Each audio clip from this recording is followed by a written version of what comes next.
આજે વરસાદની ઋતુમાં વરસાદ વરસી રહ્યો છે. આ જુઓ, આ છે પાટણ પંથકનું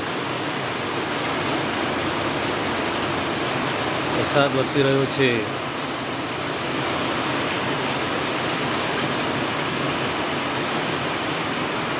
અહીંયા વરસાદના પીવાના પાણીની પણ વ્યવસ્થા થઈ રહી છે. વરસાદના પાણીનો સ્ટોક 2 દિવસ પીવા માટે ચાલશે, કેમ કે આ નક્ષત્રનું પાણી પીવા માટે પણ સારું હોય છે. તો વરસાદનું પાણી પણ પીવું જોઈએ. કદાચ શરદી થઈ જાય પણ કોઈ ચિંતાનો વિષય નથી. આ પાણી પી શકાય છે. અને જે પ્રમાણે સૌરાષ્ટ્ર દક્ષિણ ગુજરાતમાં વરસાદ થયો એ પ્રમાણે હજુ ઉત્તર ગુજરાતમાં જોરદાર વરસાદ પડ્યો નથી.